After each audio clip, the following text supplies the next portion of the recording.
Konnichiwa, Genki desu. Semoga para rebaner semua diberi kesehatan dan beras yang melimpah. Walaupun bulog, tapi nggak apa-apa. Yang penting masih bisa dicerna. Kali ini kita akan merangkum sebuah film Jepang yang diangkat dari kisah nyata berjudul Cold Fish tahun 2010, di mana film ini masuk dalam jajaran film tersadis di Jepang karena banyak sekali daging dan darah yang ditumpahkan. Tapi tenang, semua sudah dibuat aman dan nyaman oleh editor baru IQ7 yang berasal dari Zimbabwe, sehingga jalan cerita tetap bisa diikuti secara seksama dan loginawi. Maka dari itu langsung saja pasang handsfree, cari posisi rebahan terbaik, simetriskan kaki kalian, kencangkan celana dalam, jauhkan barang pecah belah, nyalakan obat nyamuk, bersihkan hati dan pikiran, selamat menonton dan cekicrot.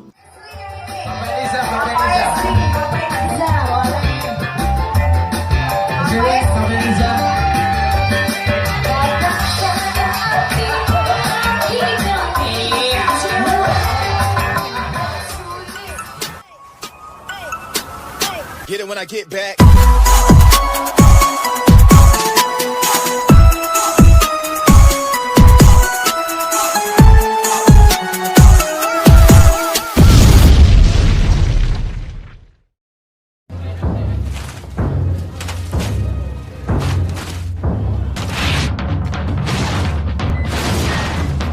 Film ini akan menceritakan tentang seorang pria bernama Samoto. Dia merupakan seorang kepala rumah tangga yang tidak tegas, lemah, pemalu, dan terkesan mengalah terhadap segala sesuatu hal. Ini Mitsuko anaknya, dan ini adalah Taiko istrinya. Taiko ini merupakan istri keduanya setelah istri pertama Samoto, yaitu ibu kandungnya Mitsuko, meninggal dunia. Dan Taiko selalu terlihat murung seperti ini karena hubungannya dengan Mitsuko, anak tirinya, sangat tidak baik. Samoto sendiri memiliki sebuah toko ikan kecil yang sangat sederhana dan sehari-hari dia hanya mencari uang dari toko ikan kecilnya tersebut. Pada adegan ini, mereka sedang makan malam bersama, namun bisa disimpulkan bahwa hubungan di antara ketiganya kurang terjalin dengan baik. Dan itu menandakan bahwa keluarga mereka kurang harmonis. Mitsuko tiba-tiba mendapat telepon dari pacarnya dan memutuskan untuk pergi keluar saat itu juga. Samoto yang melihat hal tersebut nampak keberatan, namun dia tidak berani untuk melarangnya karena, lagi-lagi, pribadi lemahnya membuat Samoto kurang dihargai sebagai kepala rumah tangga.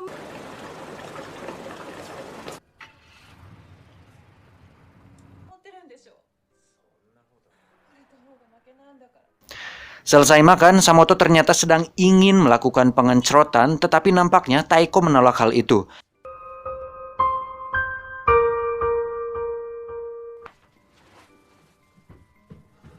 Tidak lama, Samoto mendapatkan sebuah telepon dari manajer minimarket bahwa Mitsuko anaknya ketahuan mencuri dan akan dilaporkan ke polisi.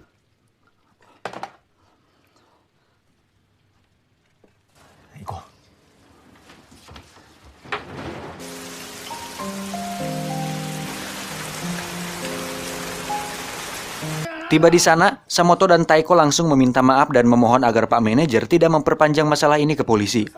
Tiba-tiba muncul seorang pria paruh-baya yang mirip kakek Sugiono masuk dan ikut duduk di sana. Beliau ini bernama Murata. Dia merupakan seorang pria yang sangat ramah dan menyenangkan.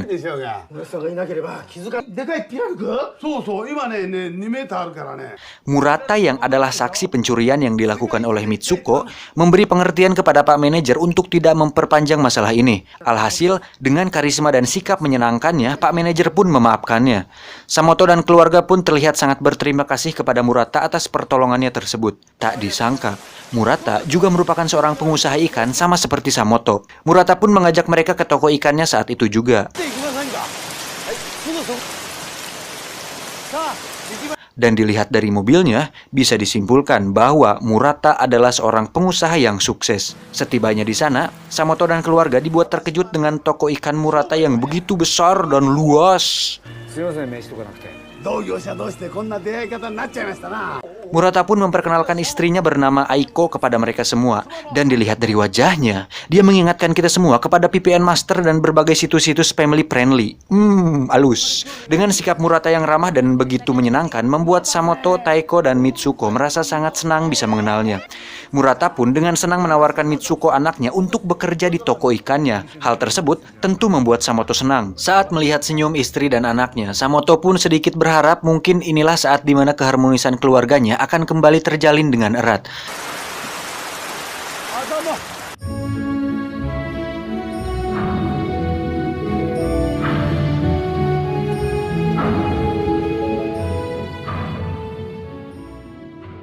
Esok harinya mereka kembali ke tempat Murata untuk mengantarkan anaknya Mitsuko bekerja di toko ikan milik Murata. Samoto pun izin pulang duluan karena harus mengurus toko ikannya tersebut.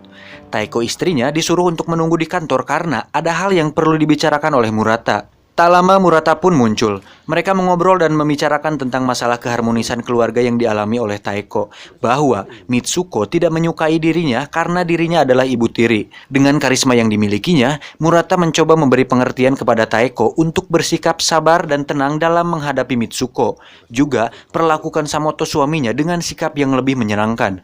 Tak diduga, Murata mulai menunjukkan sifat aslinya di mana dia tiba-tiba meraba Taeko dan melakukan pengencrotan kasar kepada dirinya dengan tujuan untuk memberi sebuah bimbingan, dengan tujuan untuk memberinya sebuah bimbingan agar Taeko bisa lebih bersikap baik dan menyenangkan kepada suaminya Samoto. Dan yang menganjingkannya adalah Taeko hanya diam saja saat diperlakukan seperti itu.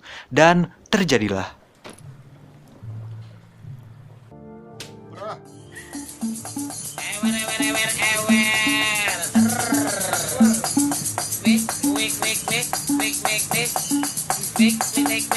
Singkat cerita, Murata pun mengantarkan Taeko pulang ke rumahnya. Di sana, sudah ada Samoto yang menunggu. Mereka pun sangat berterima kasih kepada Murata atas semua kebaikan yang diberikan kepada keluarganya. Cie, istrinya dicicipi orang, sat! Murata pun meminta Samoto datang kembali ke tokonya besok untuk membicarakan bisnis dengan para relasinya. Samoto pun dengan senang menerima undangan tersebut. Saat di dalam, Samoto dikejutkan dengan sikap romantis dan agresif yang ditunjukkan oleh Taeko. Samoto pun terlihat sangat senang dengan perubahan sikap Taeko tersebut. Esok hari Samoto pergi dan bertemu dengan Murata dan para relasinya tanpa tahu bisnis apa yang akan dibicarakan. Samoto pun dibujuk Murata untuk ikut meeting bersamanya dan disuruh untuk bersikap sebagai bagian dari orangnya Murata. Dalam meeting tersebut terjadi perselisihan di antara Murata dan relasinya, yang intinya relasinya itu tidak setuju dengan keputusan yang diambil oleh Murata. Murata terlihat marah dan menunjukkan sikap yang berbeda 720 derajat dengan sebelumnya. Perubahan sikap yang drastis tersebut membuat Samoto yang melihatnya cukup terkejut. Tidak lama, Aiko istrinya datang membawa minuman botol untuk mereka semua. Tak lama setelah itu, si relasi tersebut terlihat mengerang seperti keracunan dan akhirnya tewas saat itu juga. Samoto yang melihatnya mencoba memberi pertolongan, namun Murata malah melarang dan meneriakinya. Murata pun mengatakan bahwa hidup itu keras dan untuk mencapai sebuah tujuan diperlukan cara yang keras juga. Itu merupakan hal biasa dalam kehidupan. Samoto kemudian diancam jika dirinya melaporkan hal ini kepada polisi, maka Mitsuko anaknya akan bernasib sama seperti si relasi tersebut. Dan Samoto dipaksa untuk menjadi tangan kanan Murata dalam setiap bisnis yang dilakukannya. Samoto yang lugu dan polos pun terlihat panik dan terpaksa menuruti semua perintah Murata.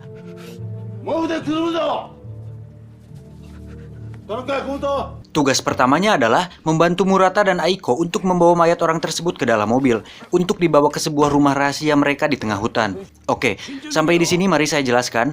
Berdasarkan riset yang dilakukan oleh tim IQ7 yang pernah bekerja sebagai tukang pijatnya Maria Ozawa, Murata ini adalah sosok psikopat yang sangat manipulatif atau dalam bahasa sederhananya pandai berbohong dan lihai dalam mengendalikan perasaan orang lain dengan karisma dan sikap yang diperlihatkannya. Hal itu dibuktikan dengan terjebaknya Samoto di lingkaran hidup Murata yang penuh kegelapan. Lanjut, sesampainya di sana, mereka pun membawa mayat orang tersebut ke dalam rumah. Samoto diminta untuk pergi keluar selagi mereka mengurus mayat orang tersebut. Tidak lama, Samoto disuruh masuk ke dalam.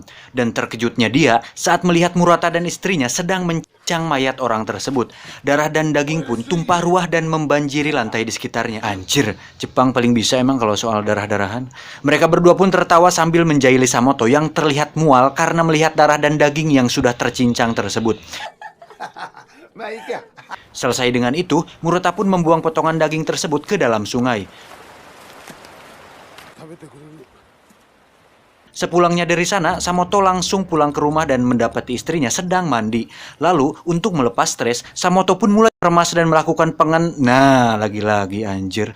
Baru mulai udah 2 kali pengencrotan. Anjing. Lanjut, Samoto yang masih syok dengan kejadian hari ini pun tidak bisa tidur dengan tenang dan minum segelas air untuk menenangkan diri. Esok harinya dia kembali ke tempat Murata untuk memeriksa keadaan Mitsuko. Namun, dirinya malah diajak untuk bertemu dengan seseorang bernama Mr. Tutsui. Beliau ini adalah teman dekat sekaligus rekan bisnis dari Murata.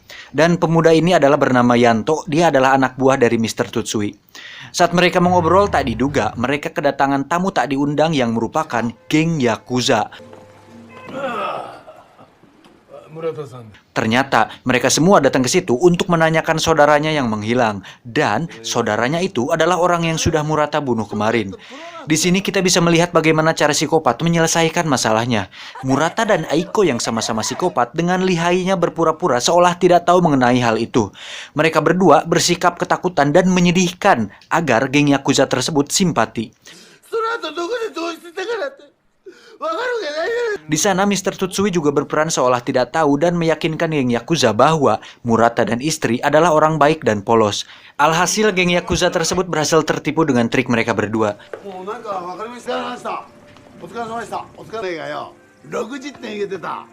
Setelah itu Mr. Tutsui pun naik mobil untuk pulang. Tak diduga, ternyata istrinya Murata pun ikut masuk ke dalam mobil bersama Mr. Tutsui.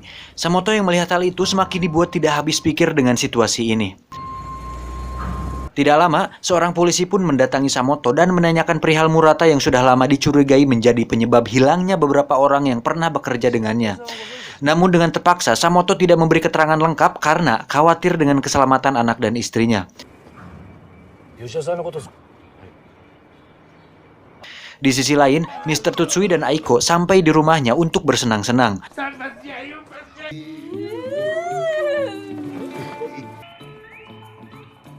Yanto anak buahnya pun diminta untuk tetap di sana dan menonton selama mereka berdua melakukan pengencerotan.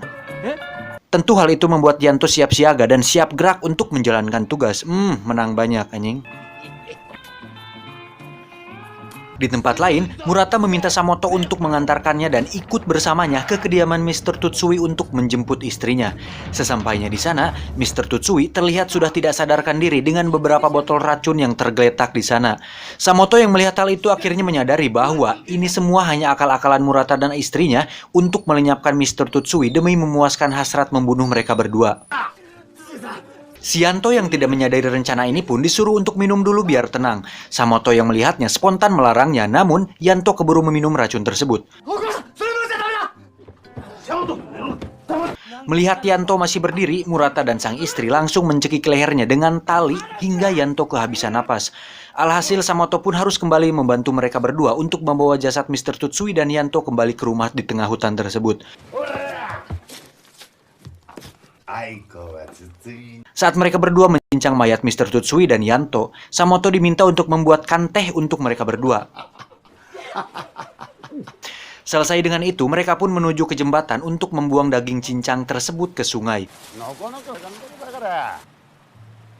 Sebagai hadiah, Murata meminta Samoto untuk melakukan pengencerotan bersama istrinya Aiko. What the fuck? Cek, pengen dong? Murata mengungkapkan bahwa itu adalah imbalan atas bantuan Samoto selama ini. Sebagai pria baik-baik, tentu Samoto menolak hal tersebut.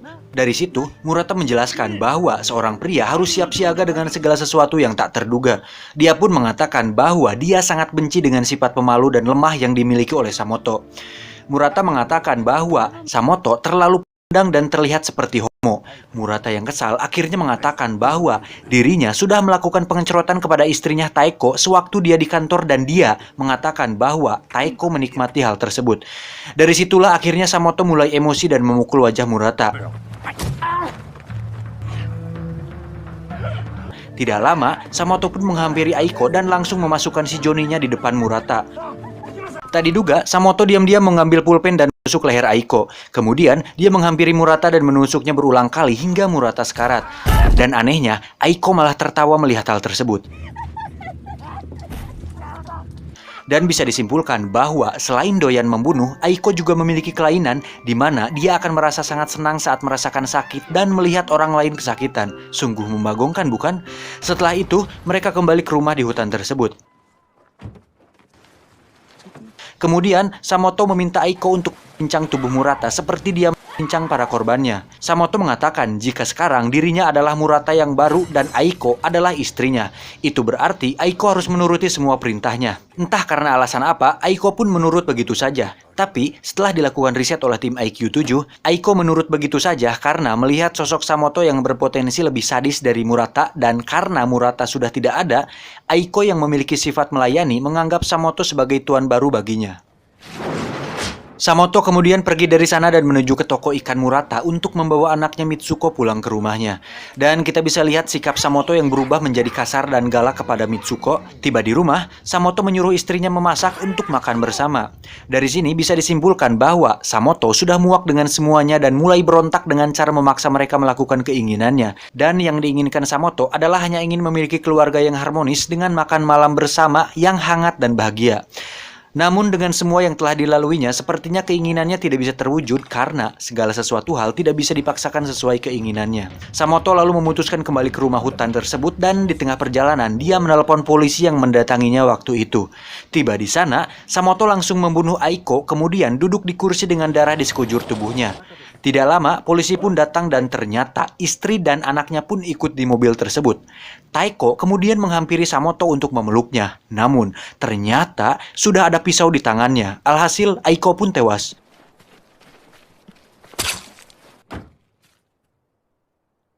Kemudian Samoto mendekati Mitsuko, lalu mengatakan bahwa hidup itu nyeri. Kalau kamu mau hidup, kamu harus siap nyeri. Kalau nggak bisa, kamu boleh minum Panadol. Samoto pun menggerok lehernya sendiri dan tewas tepat di depan mata Mitsuko. Mitsuko yang melihatnya malah tertawa dan sepertinya dia mengalami gangguan mental karena syok dengan kejadian tersebut.